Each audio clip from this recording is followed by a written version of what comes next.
Well, how about being charged by a wild animal? Good sized wild animal, full speed, runs right into you. What if it's a deer? A white-tailed deer charging? Yeah. According to one of our patrons, that's what happened. And we have his story on this episode of Ron Spomer Outdoors Podcast.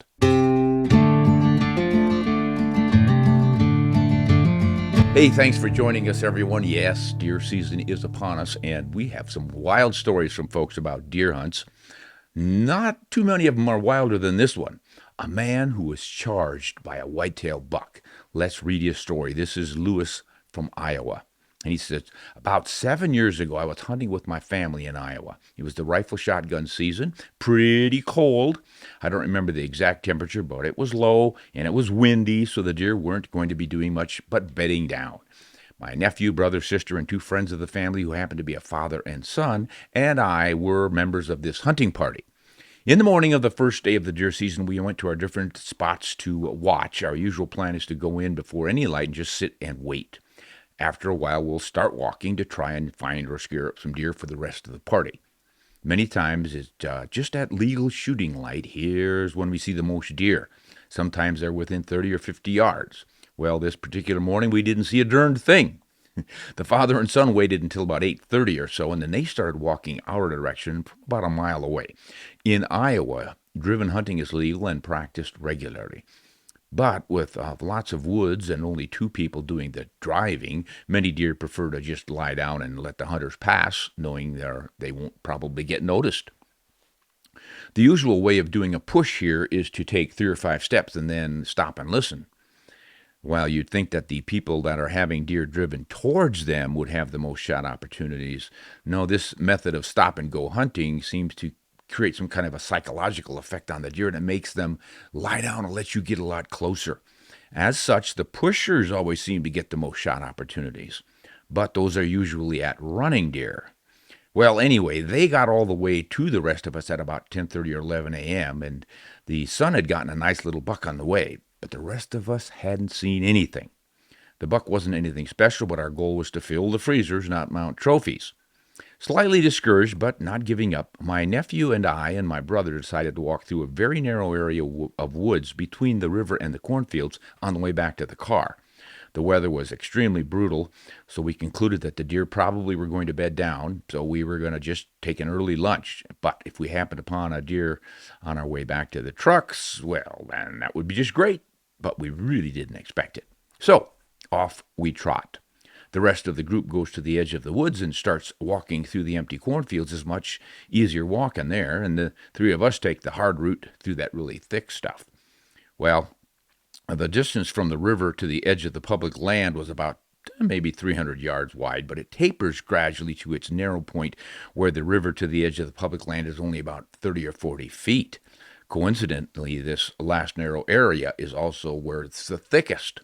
And it's so thick you have to crawl through a bunch of it. Otherwise, you'll leave the woods entirely and get past it due to the insane amount of cockleburs. Well, about 2/3 of the way to the narrowest point, we get pretty narrow now, and due to the terrain, I end up in the middle of the three of us. But I'm only about 15 yards left of my nephew and 30 or so yards from my brother, who is down a small little cliff, and he's past that cocklebur patch. It's so thick you couldn't even crawl through it if you wanted to. The thick stuff is starting to appear in front of me, and I lose sight of my nephew through the brush.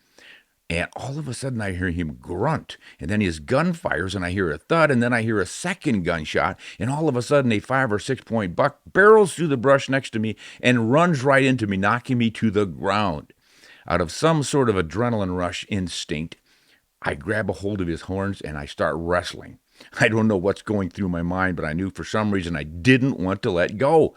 I couldn't believe how strong this deer was. But I somehow managed to keep him in the same 10 yards or so area. He kept lifting me up and dragging me around as he tried to run off backwards and get out of my grip, and I just kept trying to dig my heels into the ground and hold him. After a few seconds, he managed to break free, but the sudden release knocked him to the ground, and that let me quickly reacquire my grip on his antlers.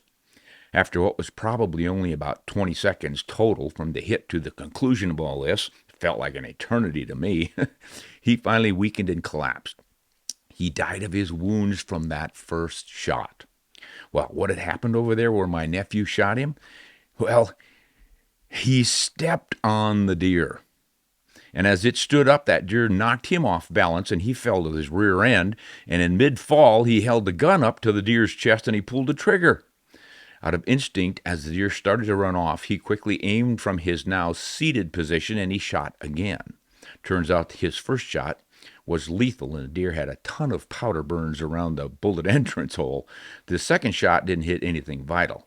But the thud that I heard wasn't the deer. That was my nephew hitting the ground. After a bit, the adrenaline wore off and I realized just how sore I was. I got hit in the chest by a charging deer's antlers. I was very fortunate he was not at full speed, or I have no doubt I'd have had broken ribs as well as I had so much clothing on due to that cold weather that it padded the spikes a bit. So I just had 3 or 4 really painful bruises, and my forearms were incredibly sore from gripping those antlers with all of my might. After looking around, I realized that my subconscious was probably worried about that buck getting away. The path that the deer was trying to run down led directly to the river, and given its time of year, it was not quite frozen, but there were ice chunks drifting down it, and I didn't want the deer to get in the river and float away. While I'm not sure I did do the right thing by wrestling this deer, and I definitely wouldn't do it again, it at least led us to not having to recover him from a river with 34-degree water. After all that, even if I saw another deer, I wouldn't have taken a shot, as in all that excitement earlier, I dropped my gun directly into the snow and I got a bunch of snow in the bore. Fortunately, this all happened on a pretty decent incline down to the river, so field dressing was easy, and we only had to pull the deer about 20 yards to get it to the open field or bring their vehicle to it. So, didn't take long, and it wasn't bad drag compared to some of the much longer ones we usually have to pack out. Well, I'll bet not many people can say they've been charged by a deer. I am 100% sure the buck wanted nothing to do with me and just happened to be in his way. With maybe a little less distance between us than he had more reaction time, he might have avoided me. Sure is funny, though, to look back on. It really goes to show the effectiveness of still hunting and the ability for your brain to stop thinking under adrenaline.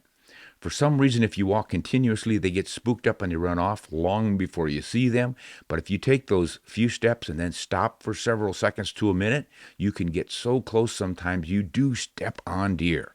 And that's not even the only instance I've had where someone in our group has stepped on a deer. But I'll save that story for another day. Despite my luck in actually preventing a rifle recovery or a difficult recovery, if a deer ever charges you, please don't try to hold on to it by the antlers. Well, I don't know about that, Lewis. You might have saved him from penetrating you with those antlers as he was rushing at you, and I can easily understand why you wouldn't want to let go. I mean, if you had that big, strong animal thrashing around, you figure those antlers are going to hit you if you let go. You might as well hang on and at least try to keep them at bay. And it sounds like you did a pretty good job of it. You know, this is deer season and we're going to have a lot of crazy stories like this floating around. How many people have been charged by a deer? You know, I sort of thought I was when I was a kid and I shot this big buck and I paralyzed it partially. So it was propelling itself with its back legs, but I had neck shot him and he was going forward and I was going to be smart and sort of herd him towards the bottom so we didn't have to carry him or drag him so far. And when I got in front of him to say, shoo, shoo, go the other way, he just came right at me. I don't think he was thinking of charging me. He was just trying to run, and he just didn't have enough body control. But those are the kinds of stories that fire us all up, and we say, oh, wait till you hear my story about the deer that charged me. It doesn't happen very often, but hey, if you've got a story like this, or any other animal, I've heard of guys who've been sitting on stand and moving very little, and a bobcat sneaks up behind them thinking there's some sort of prey and literally scratches them. I've heard of people turning around and finding a cougar about to jump on them. So there are wild stories out there, and we always enjoy sharing those. So thanks to Lewis for the Iowa deer story. We'll see if anybody else comes up with something. It's deer season. Why am I pulling out a fish fillet knife? Well, I have found that fish fillet knives are the perfect knife for boning out your animals. Slender, bendable, and they have a long reach so you can get past those big muscle groups up against the bone to carve away. So don't think that a fish fillet knife is only for fishing. It works great as a boning knife. And if you're after a really big elk or moose, you can get the large size. This is the Coho fillet knife from Knives of Alaska. And this one is the steelhead. Nice set, will handle any big game animal you tackle as well as your fish. And they have synthetic handles with good grip. They're not going to get waterlogged and get ruined by any kind of moisture. Sensible choice for both the hunter and the fisherman. Say, I want to thank all of our patrons. We are really having a big push here on Patreon, putting a lot of more effort into providing our patrons with good, solid information and a lot of extra tips and videos and photos. Try to put one, say, one a day or 4 or 5 a week. Things that are going on around here, what our plans are for the future, the new guns that have come in for testing and all sorts of things to sort of get a jump on the competition. And of course, our patrons also get early access to all of our videos and podcasts and blogs and everything else we produce. So if you would care to help out, we would really appreciate it. Our patrons are a big part of Ron Spomer Outdoors, and they keep Betsy and me with our noses to the grindstone. The temptation to go out and fish or hunt are usually cut short by our patrons. I'm not so sure I like that or not, Betsy. We play enough. No, we do love our patrons and enjoy working with you. So if you guys are interested, just go to patreon.com and then look for Ron Spomer Outdoors. It'll give you all the instructions for joining up. Love to have you. Now, we recently covered 5 common mistakes that deer hunters make and what to do to not make those yourself. We did a video on it, and it just popped up, I think, today, and we're already getting all sorts of comments on that. Thought I would read some of those to you since this is the deer season, or at least it's coming up soon for so many of us, so we really need to understand all these sorts of things, especially with all the newer hunters out there. But a lot of this applies to old-timers. I made many of these mistakes as I slowly progressed through my career as a deer hunter. So we gave the 5 mistakes that we think most deer hunters make that cost them a deer. And we've gotten great feedback. Here is one from Howard. Absolutely right, Ron. I used to hunt with a Remington 1100 before we could use straight wall rifle cartridges to deer hunt. I had a 3-9 scope on the shotguns, and my 2 friends did this. Okay. My 2 friends used to hunt with Remington 1100s with 3-9 rifle scopes on those shotguns, and they usually carried those cranked up to 5 or 6 power. And at lunch, they were always talking about missing some good, easy shots. Well, I told them it was because your scopes are too powerful and you're getting too much magnification for the woods. And when we got back together after lunch, both of them had taken their scopes off and they were now shooting with open sights, and they told me I was right. Yeah, that's one of the things we mentioned is too powerful of a scope. It seems like if hunters buy a 3-9 or a 4-12 or, good heavens, a 6-30 power scope, they usually love to crank that power up because, after all, this is America and more is better, bigger is better, but it isn't. Too much power in your scope costs you shots, and a lot of people comment on this all the time, but it's still a common mistake. Even if you've heard it and heard it and heard it, you've got to really practice it. Set your scope down at 2x or 3x, one of the lower settings, where you can easily find the deer in the scope if you get a quick shot, which is usually close. And then if there's something way out there, you usually have time to dial up the power. But don't leave it there. You don't need a 10-power scope for whitetail hunting in most situations. So thanks for that one, Howard. Now, Mr. MJ says, Ron, I am setting up a very similar rifle to your Remington right now. It's a Remington 700 BDL from the late 70s, I think. It's chambered in 7-rem mag, and I have a basic 3-9x40 Bushnell scope on it with some mid-range Burris rings. I know that the 7mm comes in a few different grain counts.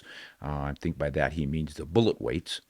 But I've been seeing some of these in 7mm 08 a lot. Will those chamber in a 7mm Remington without issue? Well, Mr. MJ, if you mean will the bullets on the 7mm 08 work in a 7-rem mag without issue? Yes. All 7mm cartridges use the same bullet. diameter. It's 0.284 of an inch. But if you mean can the 7mm .08 ammunition work in a 7 rem mag, not a chance.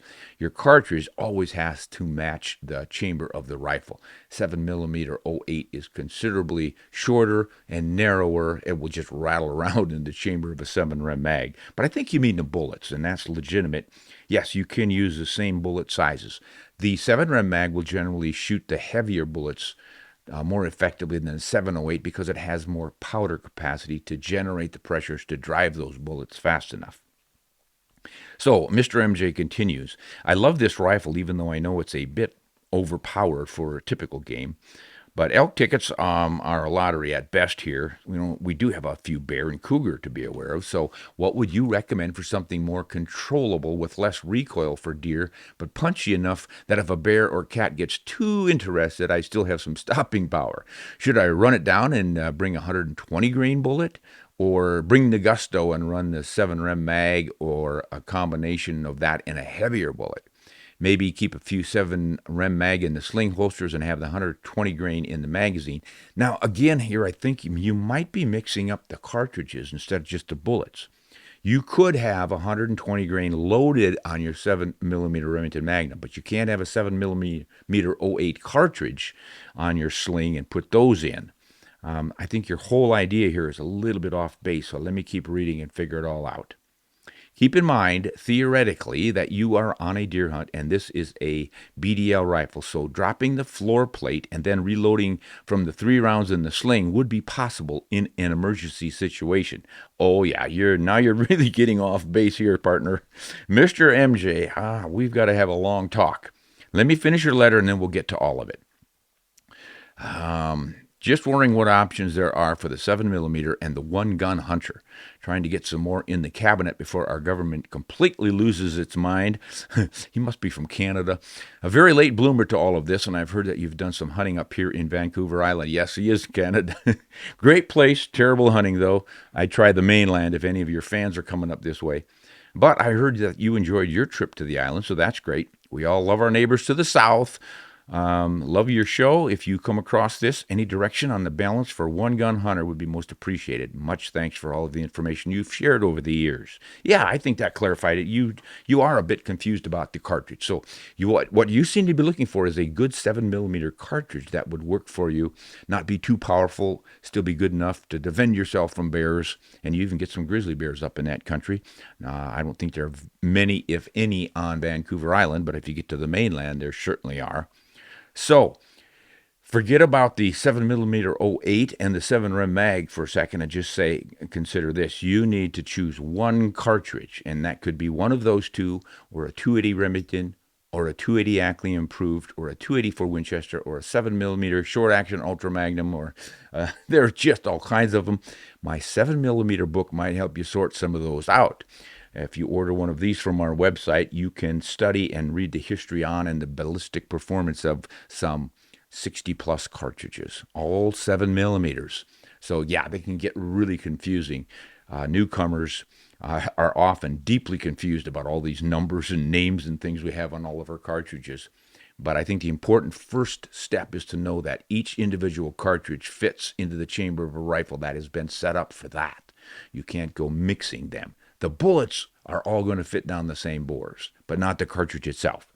That said, for what you're looking at, your 7mm .08 could suffice. You could shoot 160 to 175 grain bullets in it, but they wouldn't be going very fast, which just means you're probably not going to have a long reach for long-range shooting. But inside of 200 yards, it'll work just fine, and then you'll have more momentum in that heavier bullet for deeper penetration on something like a grizzly bear or a moose or anything else. A better compromise might be something a little more powerful.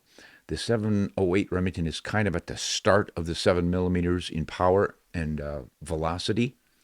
So the 7 mag is getting up, well, it used to be at the top of the heap, but now it's kind of in the upper of the middle.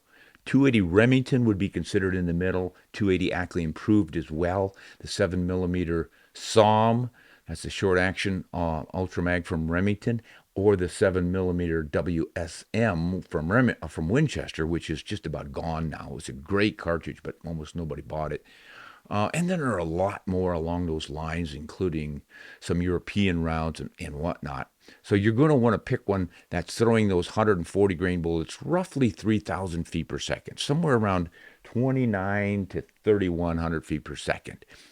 You really don't need the ones that are going to go driving at 3,100 to 3,400 feet per second. That's kind of a long range specialty thing. But you've got a lot of great options. Then you're also going to want to consider, you said you've got the rifle already and it's chambered for 7 mag. So what you can do is just stick with that and then choose loads with lighter bullets for the deer and the pronghorn and the smaller animals, and then the heavier bullets for the bigger animals. But don't start thinking about, I'm going to make a change in midstream, because it's just not going to work. Even if you're just plain hunting and you say, well, I might have an opportunity to shoot a small deer, so I'll take a 130 grain bullet for that. But then if I see a moose or an elk, I'll have a tag for that and I'll switch.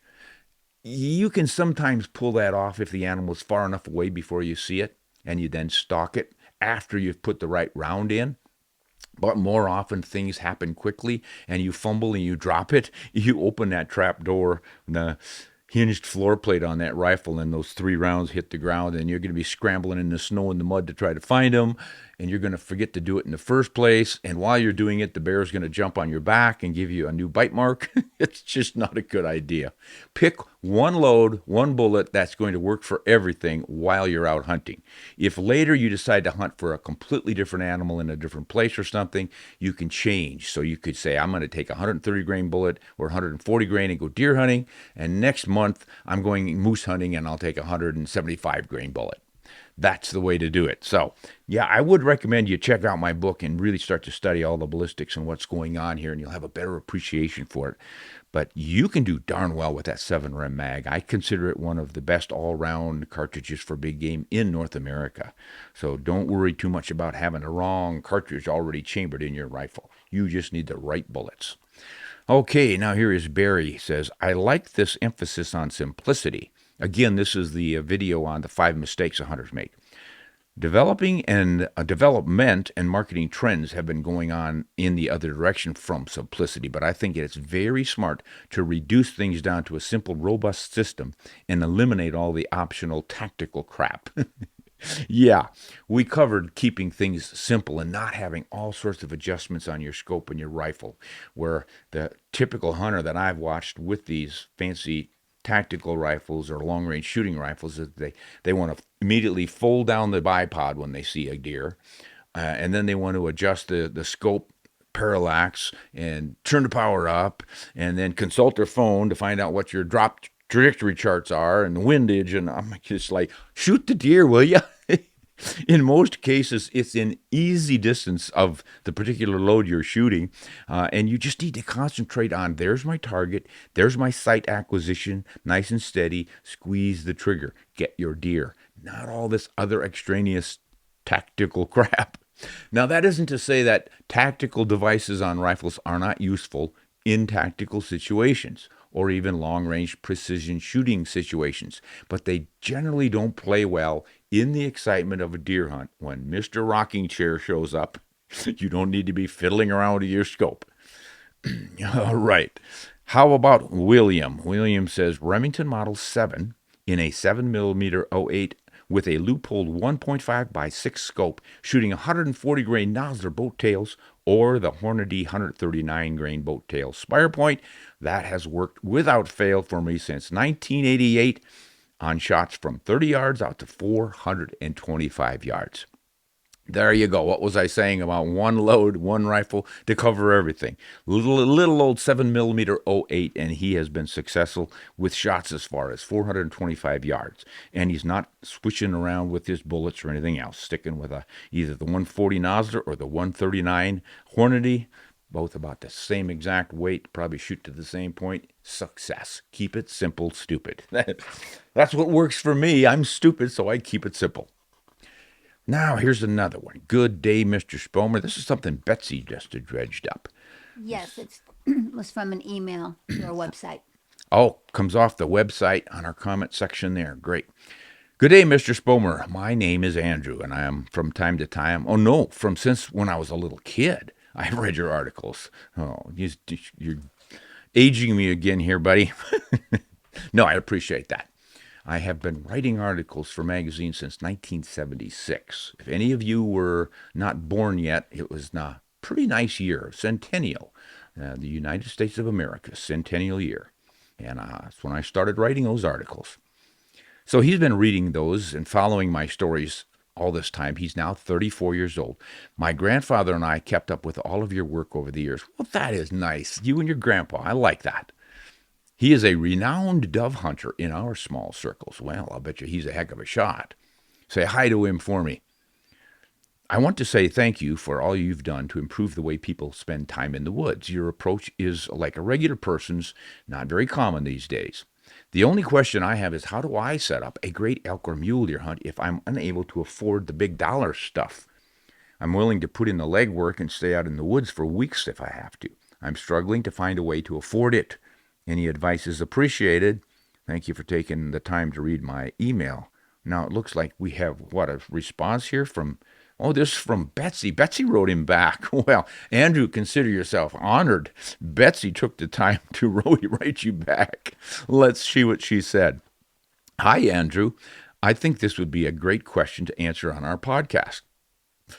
Please let us know what part of this country you're from and, in general, any other specifics you care to share. Good physical condition, or are you not in shape at all, or are you willing to get in shape? And we need to know that kind of stuff. Before we can really fill you in on this, we will not use your last name. And then apparently Andrew writes back, you guys have quite the penmanship pal thing going here. You guys have quite the pen pal thing going here, Betsy. Oh, okay. Now, Andrew writes back and says to Betsy, thanks for the response. I hope you will pass along to Ron my appreciation. I live in Arkansas, and personally, I'm fine with traveling to hunt. We could approach it by proximity, but I'm easy either way.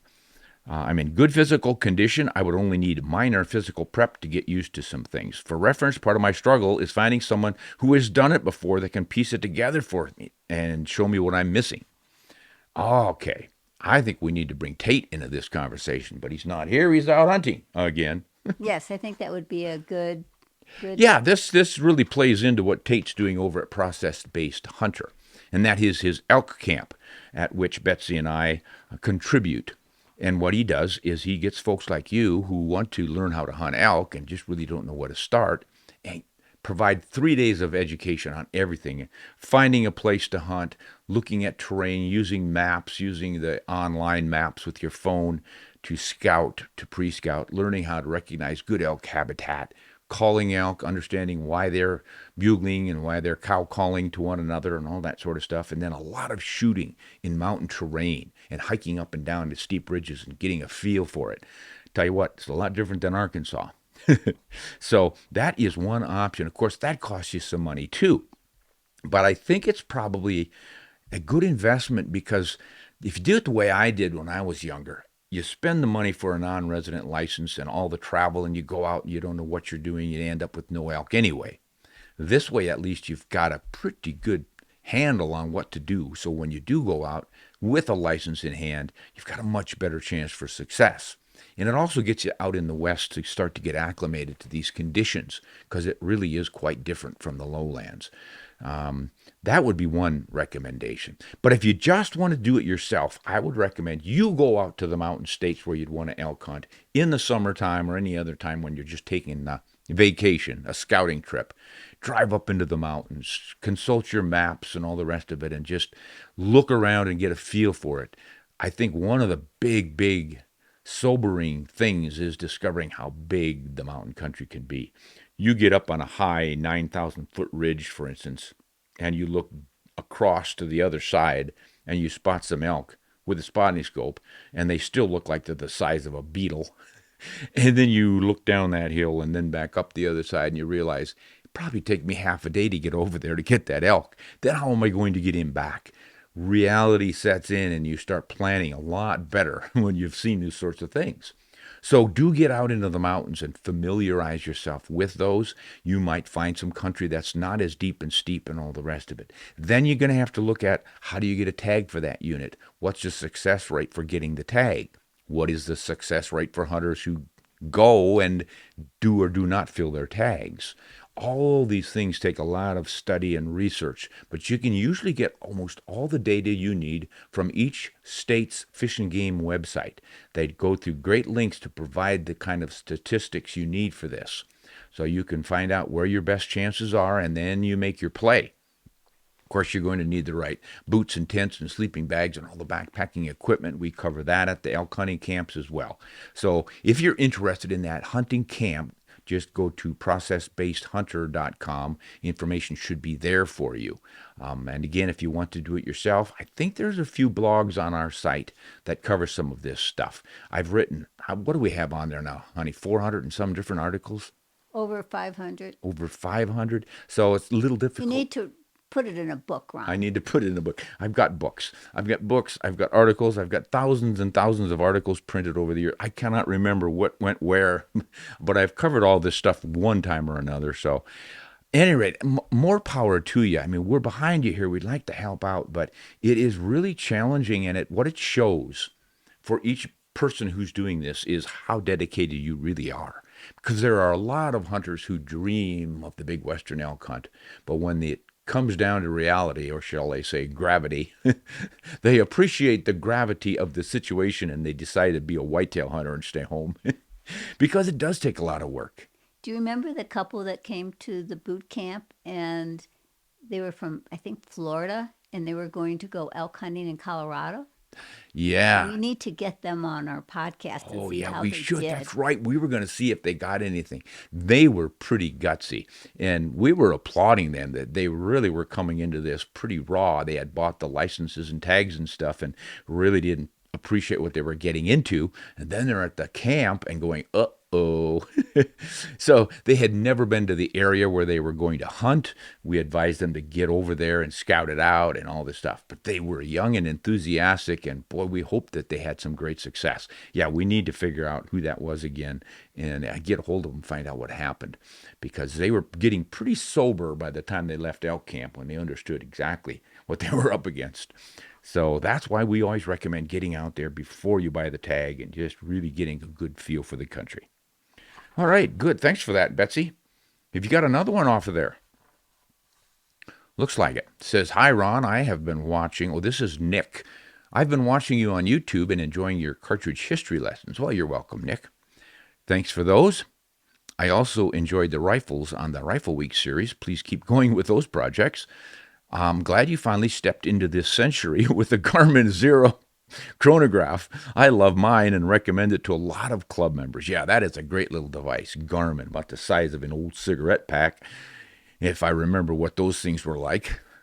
And it works every time. It's so simple to set up. You don't have any tripods. You don't have any rods. You don't have any light things. And oh my gosh, it's just so simple. You stick it on the table in front, just beside the muzzle, not in front of it, just beside it. And it captures your velocities every time. Wonderful tool. The Garmin Zero CX1 or something like that. We will put a link. Put a link in. Don't forget now, because I'm not going to remember. I will put a link below. All right. Blame Betsy if you don't see it, guys. Now, let's see. Nick continues. I enjoy hearing the clank on the range. Yeah, the clank is the bullet hitting those steel targets. That has really become a thing. You know, it used to be we would remember the walk of the bullet hitting solidly on your game, and it was like, I got him because I can hear that thunk. And now it's the steel going clang way out there. It's really quite a satisfying sound. He continues, my question is, what do you think about our uninvited guest who strolled down the sidewalk in our driveway? Luckily, our pups were still inside with us. We have 4 lap dogs and 2 chow chows who are spoiled rotten, and they don't need a bear to play with. Oh, he had a bear in his yard. Our neighbor took this photo from 2 doors down with a short video of the bear heading past our SUV in our driveway. Oh, my wife would have freaked out. We stayed inside and lost sight of the bear. I did go hunting for him with a drone. No way that I'm going to follow him in person. I didn't have any luck spotting him by air. He either took a nap by the brook under the trees or he just walked out of the neighborhood altogether. We have been here for 30 years and have never seen a bear walking down the sidewalk along the houses until now. This happened May 31st on a Saturday afternoon. What the heck? We haven't seen him since, but what if he returns? I just rewatched your video on bears. I don't want to kill an animal, but if he goes after our little puppies, he's going to become a rug for sure. Yes, I have enough to take him out. I can use either a Smith & Wesson 460 or a 500 Magnum. I also have a 223 suppressed. That's a nice quiet neighborhood option. Actually, the 6mm ARC muffled is better than the 223. Regardless, I don't want to have to shoot him, but I will protect my dogs if he comes back. So what the heck is he doing in the middle of a populated area? Did he run out of places to hide or food to eat? Ron, do us a favor, talk to your people and tell this guy to stay, I think he means the bear, to stay inside of his square foot area. Lots of laughs. Thanks to you and Betsy for all your great content. Keep it up. So, yeah, Nick, you hit on several important topics right here. One of them, square foot area. Keep the bear inside of his square foot area. That's a contentious little issue here because there are a lot of people who say you and I should stay out of the bear's territory. We came in late. He was there first. Well, that, it's true, but you would have to wipe out every settlement in the continent. No New York City, no Chicago, no Dallas, no Salt Lake. He wrote another couple letters with more information. He wrote back some more? Yeah. Huh. Okay. Want me to read that before I finish answering all this? Yeah, just so you know where he's from. Okay, he's in Connecticut, next to New Haven. Okay. It's a populated area. Oh, and then he says, P.S. I play your videos when I have trouble sleeping. We're going to have to start marketing ourselves as insomniac cures. And then he says another one, number 3rd email, back to the bear story. No spray here, just lead and copper. What does he mean by that, honey? I assume that he doesn't want to use bear spray. Doesn't want to use bear spray. You know what? I would use it.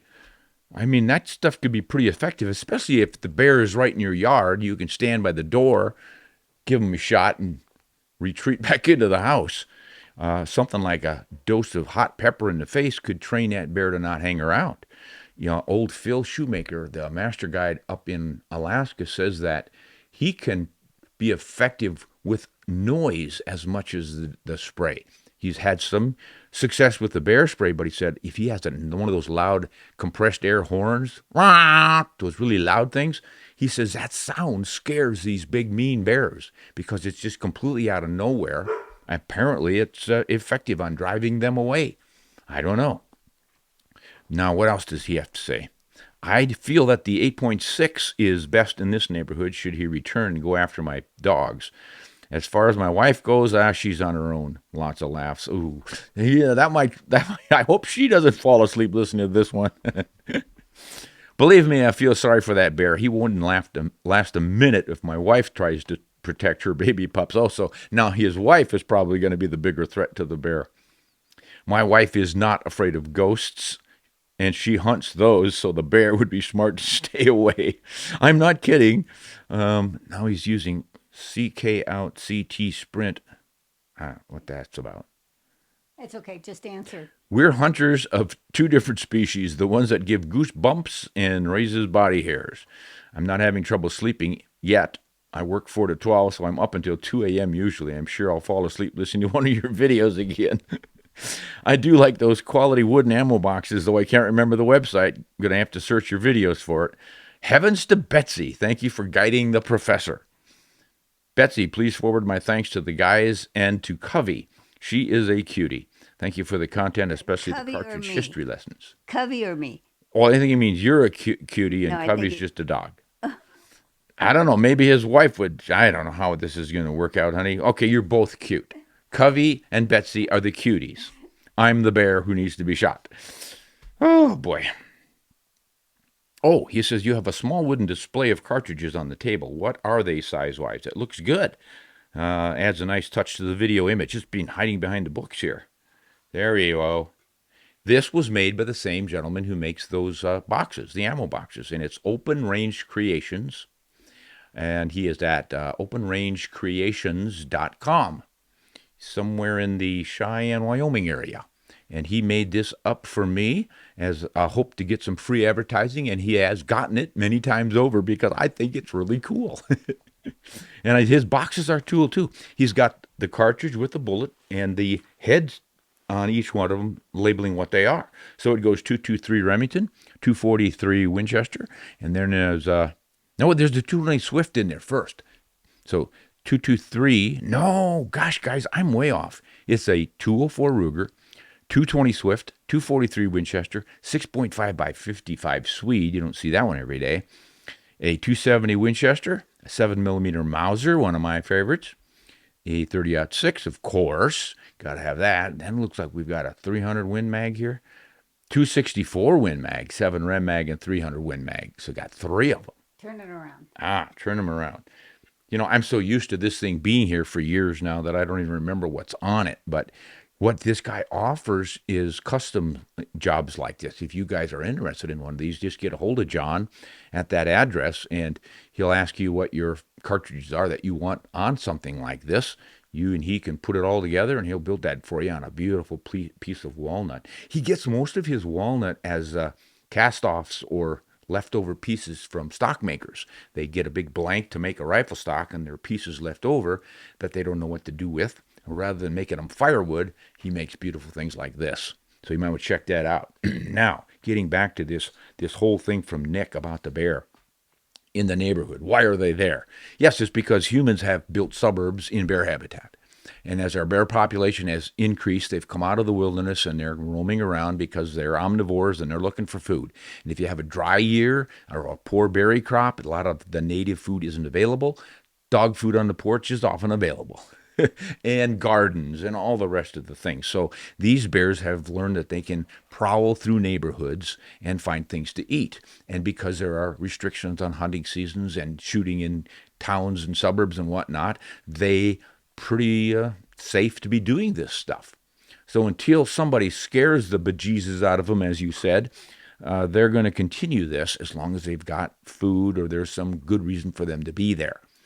Whether or not it's a real danger, I kind of doubt, because yes, black bears can be dangerous and they do actually tear up and probably even kill more people each year than do grizzly bears and brown bears and polar bears put together. But that's mostly because they're so widely distributed. There are something like 300,000 black bears in all of their native range in North America. So they're really successful. But dealing with them in town, like I'm not going to let them eat my dogs, I'm going to shoot them. I'm sure you could probably get away with that, but you're going to be heavily questioned by the police. Why did you shoot in a residential area? And why did you shoot a bear out of season? And just because you were scared of the bear doesn't mean you get to shoot him from 30 yards away out in the street and all this stuff. You better have some scratch marks on you or claw marks on the porch or something before you try that kind of thing. So don't discount bear spray in that situation. I think you probably do need to talk to your local authorities, the police, the county sheriff or something like that, and just find out what your options are. Because whipping a 500 Smith & Wesson out the window to shoot at a bear in the neighborhood is probably not going to do you any favors. And most likely that bear wouldn't hurt anyone. I've seen videos. Gosh, there was one just recently of a guy sleeping on his porch, and a black bear climbs over the railing, and it looked like it touched his nose against the guy's face, woke him up. And the bear ran one way, and the guy fell over and scrambled the other way. It was pretty funny. But then again, there are the cases of the bears ripping somebody up and even killing him. So I can't fault you for being concerned about it, but it's kind of unfortunate that people have to keep their dogs inside to protect them from bears. But then again, the bears have to keep their cubs away from highways to protect them from humans. It's kind of a sword with two edges on it. Either way you slice it, somebody's going to get hurt. It's just one of those issues with too much crowding, too many people, too little habitat for the animals, and all that good stuff I keep harping on. But hey, good luck to you there, Professor Nick, and your wife. But yeah, do some studying up on bears and bear attacks and get a better understanding of what's going on there. It could help you out. It's always a challenge. We have it here too. We don't have any bear, but we have cougars every year. We only see them rarely, but we see their tracks. So we have to be careful with the dogs. So far, Our cats get turned out in the evening so they don't kill birds all day, and they take care of the mice. There's a little bit of a downside in that they'll occasionally come in with something like a weasel, which is a wonderful native predator that should be here and is, but I don't need the cats killing them. But if you're going to leave the cats out to kill the mice in the barn and stuff at night, some of that stuff's going to happen. So I have a love-hate relationship with house cats.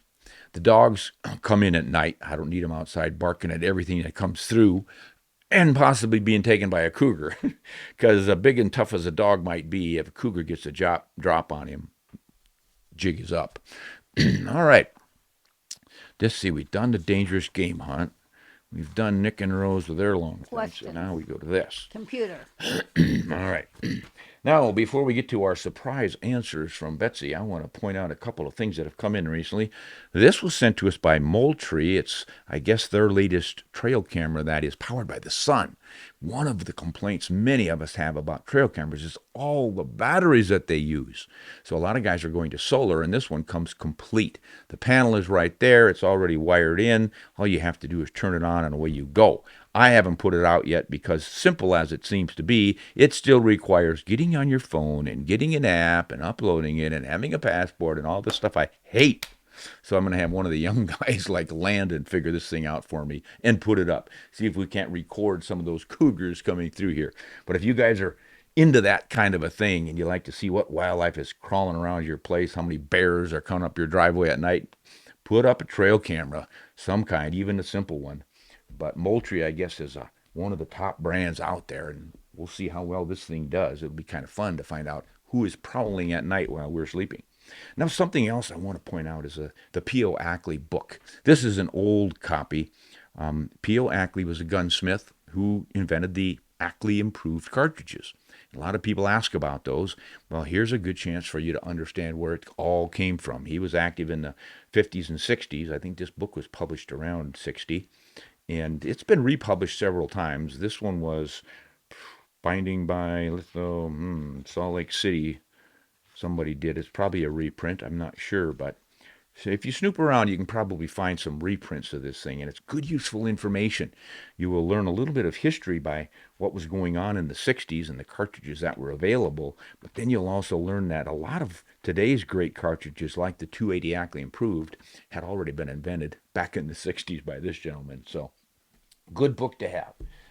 Now we're going to see what Betsy has pulled up on the computer. All right, Betsy has pulled a bunch of things up for me. Surprise, surprise. You're going to hear from Chuck from Mississippi. Mr. Spomer, I have been a follower for several years and have truly enjoyed your detailed descriptions of firearms comparisons. And I must admit, I spend quite a bit of time listening to a variety of different YouTubers, each spouting their opinion on various topics. Recently, it has been the best means for bear defense videos, much of which seems to digress into my dad can beat up your dad. Good one. I wear many hats, one of which is an environmental scientist. I'm working solo in the woods and swamps, and I've come across a variety of things. So I picked up a sidearm that can handle a variety of things, the Taurus Judge. Getting to the point associated with this sidearm, I heard a comparison between it and a .357 Magnum, again, which is better. And a comment was made, the .45 Colt versus the .357 is like the difference between being hit by a log truck at 60 miles an hour and a crotch rocket at 120. The physics may be different, but the end result is the same. And the physics are a little bit the same, too.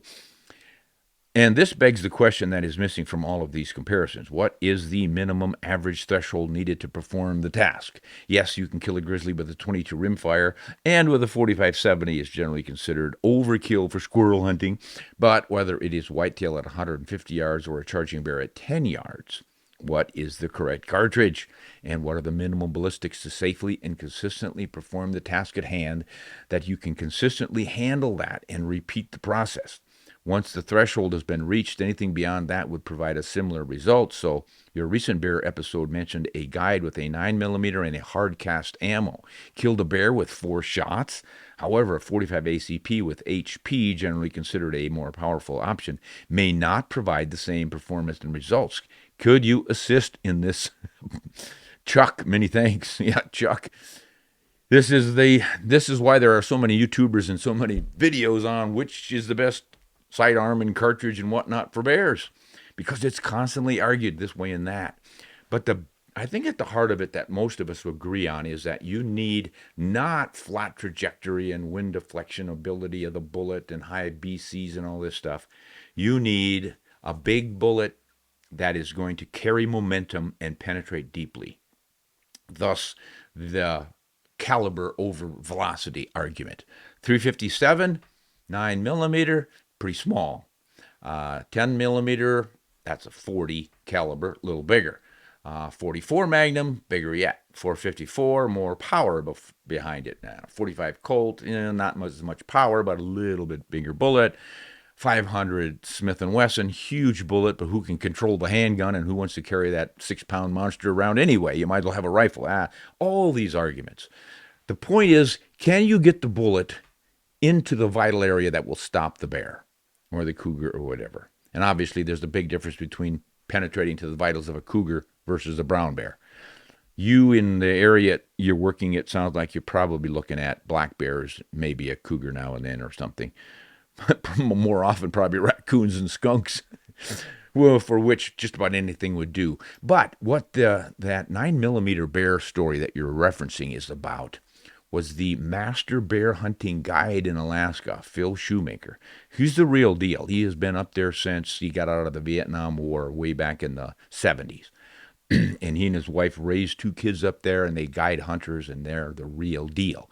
So if he says this works on bear, it works on bear. He didn't say the 9 millimeter was the optimum cartridge for bear, but he did say that. He carried one because he would carry it, whereas his bigger handguns or rifles he would leave behind because just didn't want to lug that stuff around.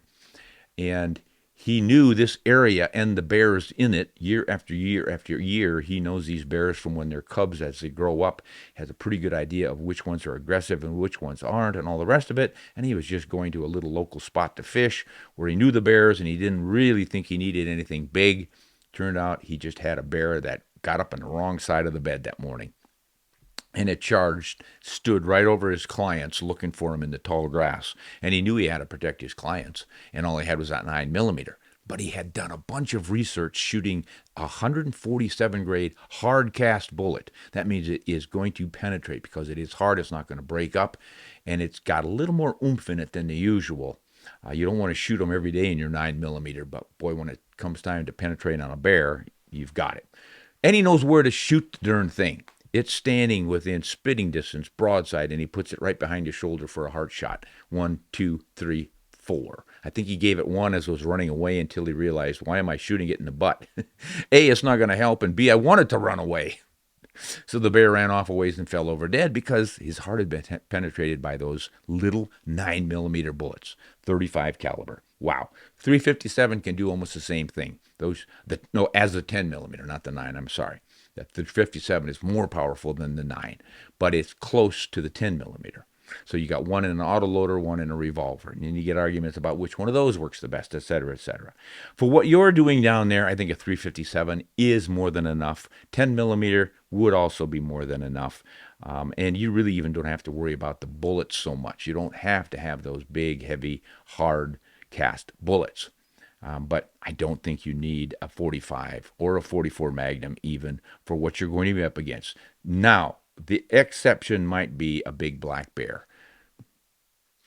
So I am not going to tell you what to get. Just keep these things in mind. What you're looking for is something you can carry with you all the time, have quick access to, get it up and on the target that's probably charging you and is going to be in your face in a split second, and get 1 or 2 shots off before it does hit you. And that suggests some kind of a handgun that you work with a lot. You've got to be able to quickly draw it and fire it, not be fiddling around with it. And then your bullet just needs to be heavy enough to penetrate the armor of that particular critter and reach the vitals. And a heart shot is not going to stop it instantly most of the time. You're going to have to hit the brain or the spinal column to do that. And on a charging animal, it's fairly challenging, but that's what you're up against. All right. Thanks for that, and good luck, sir, down there in Mississippi. Martin from Indiana. Hey, Ron, I love your podcast. Well, thank you, Martin. We love you joining us. I have a Springfield Armory Boundary in 7 Rem Mag. It shoots the Barnes 160 grain TSX and the 150 TTSX both very well. With the 160 TSX, my average for three-shot groups is .55. That is good accuracy. That's great accuracy. The 150 grain average is .62 with the same protocol. Now these are all at 100 yards. I'm going to shoot both at 200 plus yards to see if there's any discernible difference between them. Living in the Midwest, getting to a range with longer distances takes some effort. About an hour and 45-minute drive each way. Oh my gosh. I feel so sorry for all of you people who are living in places like that where you've got to drive that far just to be able to shoot 200 yards. We are spoiled out here. We walk out the door and we can shoot 600 yards in a couple of different directions. Crazy. Okay, let's continue But here. that wasn't always the case. No, that was not the case. We used to have to drive an hour to get out to shoot too. That's why we moved here. But then again, Betsy had retired and we could move. I understand. You're in town. We were there too. You know, that's where the jobs are. But I've always been kind of a country boy and I can live wherever I want to.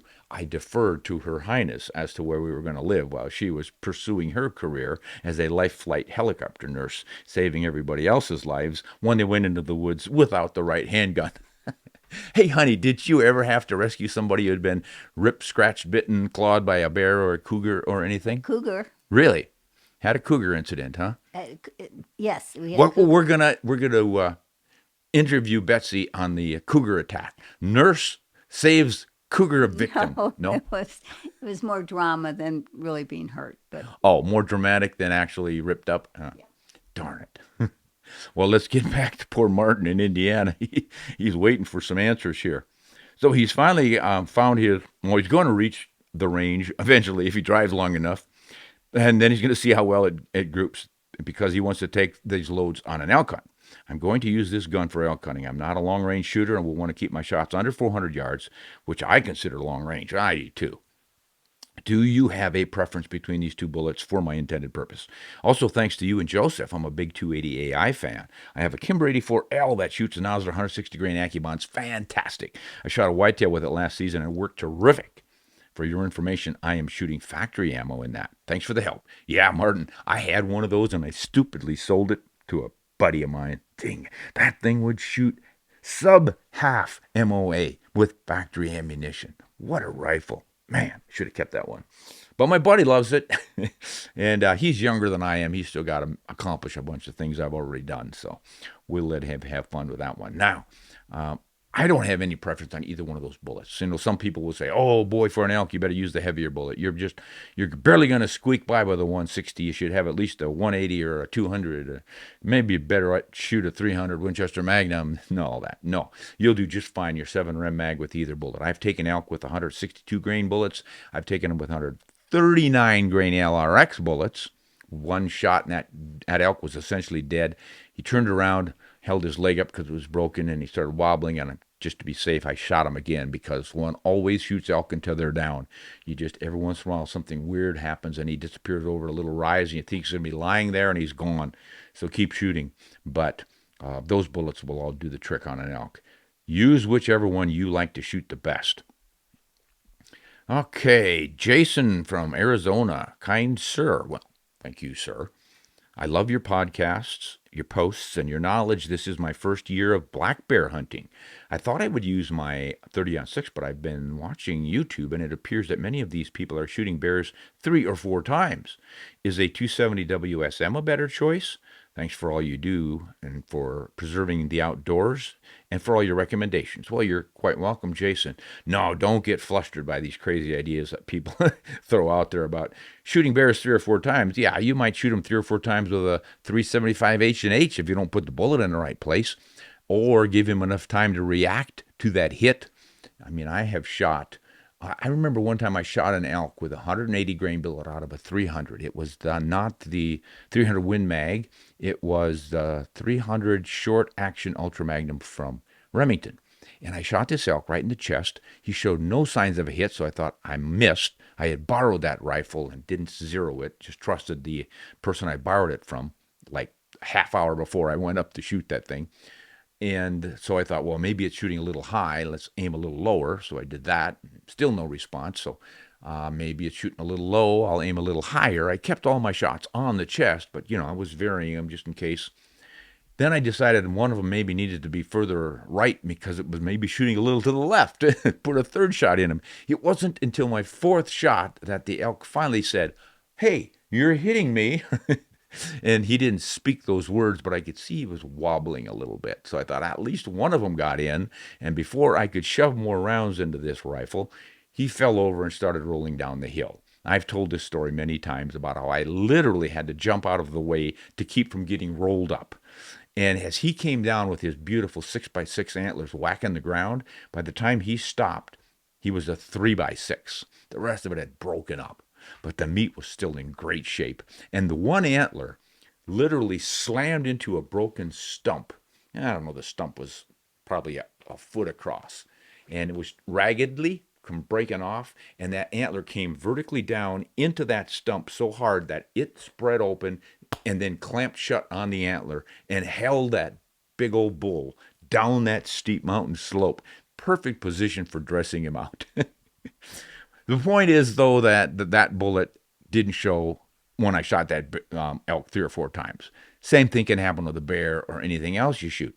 You get them in the heart and lungs and they're dead, but their brain's still working and they keep walking or running or whatever they want to do. So you do not need a 270 WSM over the .6. The .6 is actually probably better recommendation than the 270 by most people. But black bear are not that difficult to kill. Plenty of people shoot them with 243 Winchesters and similar. 6.5s of various kinds. They're not the big boogeyman that a lot of people make them out to be. I've used a 30-30 on them quite often. I've used a 30-06 quite often. I've got a one-shot black bear kill with a 30-06 under my belt. Probably more if I think about it, but don't fret. If you want a 270 WSM, go get one. But you're not going to be behind the 8 ball shooting at bears with a 30-06. All right, Cody from Alberta. Hello, Ron. I'm emailing you a question I've been wondering since the release of the 7mm backcountry. I live in Canada and I can't use suppressors. Yeah. So having the 7mm backcountry with a short barrel isn't appealing to me. With the peak cases used in the backcountry, I understand you can have higher pressure so you get more velocity in shorter barrels. I have yet to hear from my favorite podcasters, including you, talk about taking the peak alloy and making an overbore cartridge. Take some notes out of Roy Weatherby Journal and make a high-velocity overbore barrel burner just for hunting. Just imagine having a 26-inch barrel overboard cartridge with peak alloy shooting copper bullets going at mock chicken. I would love to hear your thoughts on this. Sincerely, Cody. Yeah, Cody. I don't know. Some people are, you're not the only one postulating on this one. Several folks are saying, what happens if we don't use that technology in a super magnum, like the 378 Weatherby Magnum? Let's make that in this new steel case from Federal, and then we'll up the pressures from 65,000 psi to 80,000 psi and pick up another 500 feet per second, 600 feet per second. Like you say, would you call it a chicken? Mock chicken. So, yeah, we could do that, but I don't know. What's the point? Maybe I'm jaded. Maybe I've been around the block too many times, but we have the technology to take out any animal out to 1,000 yards with all the high-tech equipment we have right now. I don't think it's a responsible thing to do. As far as shooting things closer, you really don't need that incredible velocity. You shoot an elk or a moose or even a big grizzly bear with the right bullet from a 270 Winchester, it will die. And if you hit him in the right place, it'll die instantly. So we really don't need more horsepower. Plenty of stories out there of people shooting charging buffalo with 500 Nitro Expresses hitting him with 500 grain bullets carrying close to 5,000 foot-pounds of energy, and they'll shoot them a dozen times without stopping them until they hit the central nervous system. So I don't think you gain a lot by having a super high-velocity super magnum unless you want to shoot flatter and deflect less in the wind. It's more about putting the bullet on target at long ranges, which I don't think is a smart thing to do anyway, so why bother with all the horsepower? I understand what you're driving at, and I would imagine that somebody will be coming out with something like that because it's just human nature.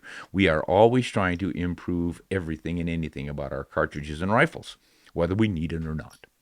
Betsy says we need to wrap this up, but maybe I should read one from Gary out of Wyoming. Could you suggest a good PH to hunt African plain games with? I'm 71, not so spry. I do have many years of experience. Your advice would be a blessing. Thanks. Well, Gary, without going into all of them, I can definitely recommend Werner von Seidlitz at Immenhof Safaris in Namibia. Great family, and they've got some super places to hunt that don't require a macho man. 71-year-old can do just fine there because I hunted there myself when I was 71 and 70 and probably 69 pretty much every year. And it's fairly easy walking. It's not really steep terrain, but there are some rocky escarpments and things that you can climb up on. But generally, he can set you up to see plenty of game without requiring macho effort to get out there and do it. And you will just have a wonderful experience with those folks. So you might want to give them a try. And looks like then I'm going to have to give up on this last one. We'll hit Jamie the next time. But hey, guys, we want to thank you all for joining us and want to especially thank our patron Lewis for his story on the charging whitetail buck. That is not a common one, but it's probably our video question of the week. What do you think, Bets? Yes. Yes, Lewis, you are our comment of the week. And we forgot to bring the bell up to ring it, but ding, consider it rung. Well, this is Ron Spomer. I'm hoping you all are actively deer hunting right now or just on the cusp of it and do enjoy and have good success. And look out for stepping on those deer and getting charged. If you do, grab them by the antlers and don't let them poke you. Hunt honest and shoot straight.